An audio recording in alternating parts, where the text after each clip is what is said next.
Muchas gracias. Buenas tardes a todos.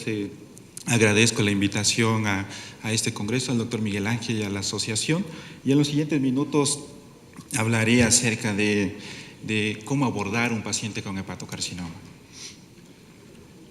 Estos son los puntos que tocaré, generalidades, cuál es la población a la que estamos obligados a hacer una prueba de tamizaje, qué pruebas de tamizaje, el estadiaje y qué opciones tenemos de tratamiento en este grupo de pacientes. Y quiero empezar diciendo que la cirrosis hepática es un problema de salud pública. Por lo tanto, representa una causa de mortalidad en nuestro país y de acuerdo a los últimos datos que tenemos, representa la cuarta causa de muerte y quizá está acercándose a la tercera causa de muerte en pacientes menores de 40 años. Esto hace que sea población mucho más susceptible y que por lo tanto tengamos un mayor número de pacientes con hepatocarcinoma. Y si vemos algunos datos generales, estos pacientes, como ya se había mencionado en la plática pasada, estos pacientes con virus de hepatitis C, vemos cómo ha ido aumentando a través del tiempo y del año 2000 al 2007, que en esta referencia ha aumentado 2.5 veces. Y esto ha hecho que también estos pacientes evolucionen a cirrosis hepática y por lo tanto tengan más riesgo de hepatocarcinoma. Y si vemos, esto ha sido directamente proporcional, más de 5 veces el riesgo de desarrollo de hepatocarcinoma en esta población estudiada. Por lo tanto, ¿cuál es la evolución de estos pacientes con respecto a otros tipos de cánceres? Vemos que algunos van disminuyendo, sobre todo neoplasias hematológicas, a diferencia del cáncer en hígado, que esto puede ir incrementando. Y esto está en relación directa con el virus de la hepatitis C. Así, cuando se comparan cuál es la relación y cuál es la causa de muerte o el número que ocupa en pacientes de acuerdo al género, vemos que en hombres ocupa la quinta causa de muerte y esto ha cambiado en los últimos años. De ser la causa número 7, se ha acercado a las primeras 4. A diferencia de mujeres, de ser o no estar en las primeras 10, ahora está en las primeras 9 como causa de mortalidad en este grupo de pacientes. Por lo tanto, esto hace que tengamos más atención en este grupo, en estos pacientes. Y los últimos cambios, ¿cuáles han sido? Estos fueron unos abstracts del Liver Meeting, del Congreso americano de hace unas semanas, y vemos cómo el paciente con virus C, dependiendo la era de tratamiento, ha ido modificándose. Y en la última era de estos nuevos antivirales de acción directa, ha ido incrementando. Y el resto de las etiologías, la aparición de hepatocarcinoma es muy parecido o se mantiene prácticamente igual. Y en esta otra base de datos vemos exactamente lo mismo cuando se dividen por eras y en la última era de los antivirales de acción directa, cómo se ha ido aumentando y en el resto de las etiologías, cómo se mantiene la prevalencia de hepatocarcinoma. Y hay algunos datos publicados ya en los últimos meses donde si estos tratamientos son efectivos, se ha visto cómo va disminuyendo el número de pacientes con cirrosis por virus de hepatitis C. Y esto en los centros de trasplante ha disminuido la indicación o la causa de cirrosis por virus de hepatitis C. Y esto ha hecho que también en los últimos meses, por estos tratamientos, en este grupo de pacientes vaya reduciéndose el porcentaje de hepatocarcinoma. ¿Y dónde se ha visto más incremento? Esto seguramente lo veremos en algunos años en pacientes con NASH o en pacientes con esteatosis o esteatohepatitis y se ha ido incrementando esta población. Y de acuerdo, este artículo ya se presentó en la plática previa, solamente vemos que esta duda que existe, si estos antivirales de acción directa pueden aumentar el riesgo de hepatocarcinoma o no. Este es un artículo donde tratan a más de 20,000 pacientes con una respuesta viral sostenida de 87%. La edad de la población era 61 años y de estos 40% de esta población eran pacientes con cirrosis. Y de estos, después del seguimiento de haber sido tratados, en 271 aparece el hepatocarcinoma. Y vean, aquellos que tienen una respuesta viral sostenida, el riesgo de aparición no es nulo porque ya tenían una fibrosis avanzada o cirrosis hepática, pero sí es menor que aquellos que no tienen una respuesta viral sostenida. Por lo tanto, esto también demuestra que el tratar este grupo de pacientes parece que no es el riesgo que se ha visto en algunos centros europeos. Ahora, ¿cuál es el riesgo y a qué pacientes hay que hacerles pruebas de tamizaje? Todo paciente con cirrosis hepática de cualquier etiología amerita un seguimiento con pruebas de tamizaje específicamente, o algunos no necesariamente con cirrosis hepática, por ejemplo, virus de hepatitis B. Pero además de la cirrosis hepática pueden existir algunos factores no hepáticos, como el género masculino, la edad del paciente y el tener algunos factores de riesgo metabólicos. Y esto es una gráfica muy general que vemos aquellos pacientes con cirrosis o fibrosis avanzada necesitan una prueba de estudio de por lo menos cada 6 meses a 12 meses de un ultrasonido hepático. Pero hay una población de riesgo que a pesar de no tener cirrosis o a pesar de no tener una fibrosis avanzada, necesita también estudios de screening. Y estos son pacientes con virus de hepatitis B, aunque quizás son pacientes solo en algunos grupos muy seleccionados. El ser hombre, el tener más de 40 años, el tener una carga viral elevada del virus de hepatitis B o también el tener antecedentes familiares, esto amerita. Y muy seguramente con el tiempo veremos estos cambios en pacientes con esteatosis hepática o esteatohepatitis o inflamación del hígado, también puedan hacer hepatocarcinoma a pesar de no tener fibrosis avanzada. Y estos tengamos que seguirlos con algún estudio de imagen.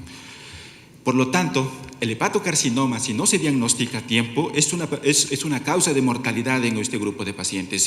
Tiene un curso silente y raramente produce síntomas en etapas tempranas. Habitualmente, si uno no diagnostica la cirrosis, al momento de diagnóstico puede ya tener un hepatocarcinoma avanzado. ¿Y cuáles son las recomendaciones para tamizaje? Habíamos dicho pacientes con cirrosis y cuál es la prueba que debemos de hacer, ultrasonido, y algunos recomiendan si sí o no seguirlos con alfa-fetoproteína.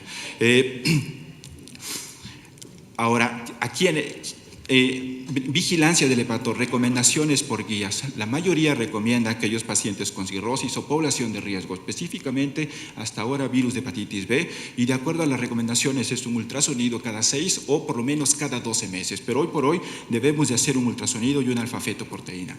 ¿Y qué nos aporta un ultrasonido hepático? Es la prueba de screening en este grupo. ¿Qué ventajas puede tener? Es un estudio barato.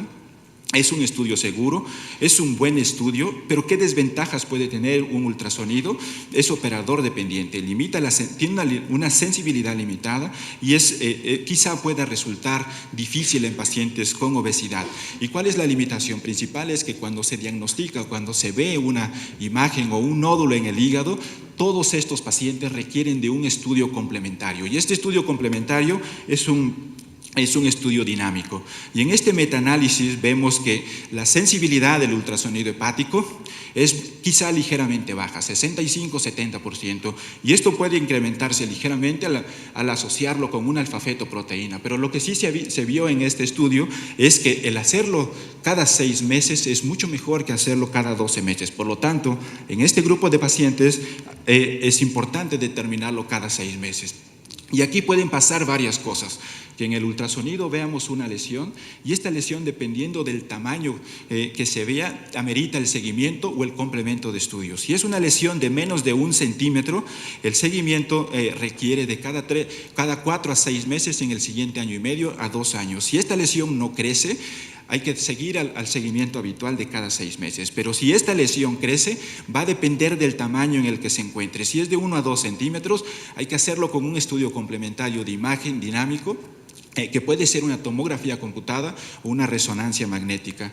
Y si es concluyente de hepatocarcinoma, hay que dar tratamiento de acuerdo al tamaño de la lesión. Si no es concluyente de hepatocarcinoma, podemos llegar a una biopsia hepática, determinar las características histológicas del nódulo y tratarlo como un hepatocarcinoma. Y en aquellos mayores de 2 centímetros, el abordaje es muy parecido, un estudio dinámico y si tiene comportamiento como hepatocarcinoma, y si no, una biopsia hepática y de acuerdo a los hallazgos histológicos.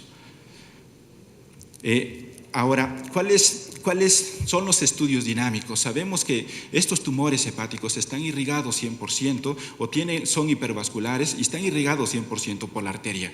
Y el hígado está irrigado por 30% por la arteria y 70% por la vena. Por eso vemos estos comportamientos en los estudios dinámicos.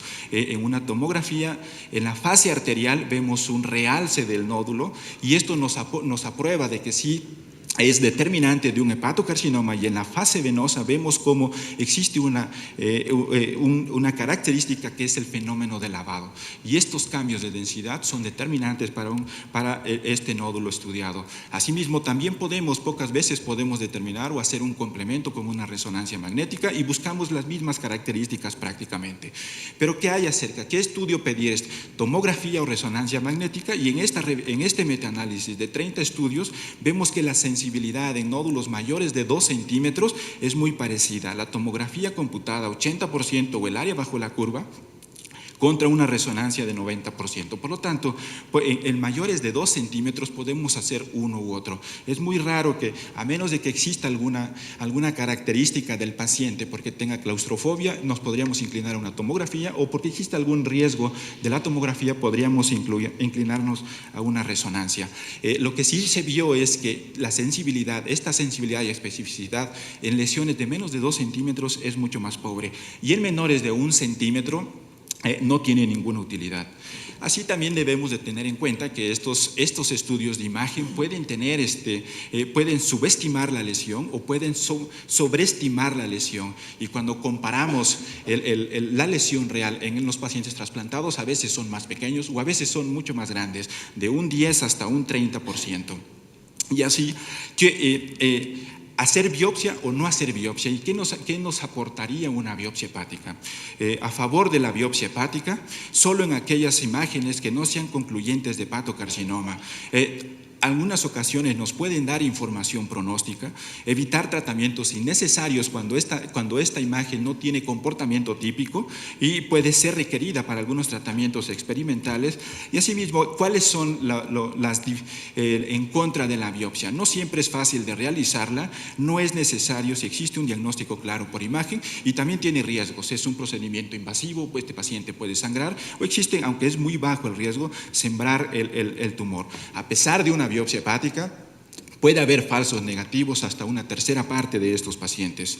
Ahora, ¿cómo hacer el estadiaje? Ya tenemos un paciente que tenemos una imagen, puede ser concluyente con solo la imagen o haber determinado la biopsia. El estadiaje, un estadiaje anatómico, podemos hacer, pocas veces lo podemos hacer como un estadiaje biológico o un estadiaje de cirrosis hepática, que es quizá la parte más importante para poder determinar el tratamiento. Asimismo, podemos completar, como cualquier otro tumor, con una tomografía de pulmón para ver que no existan nódulos pulmonares, y como uno de los sitios de diseminación es hacia hueso, también podemos determinar si este tumor se corre o no se corre hacia hueso.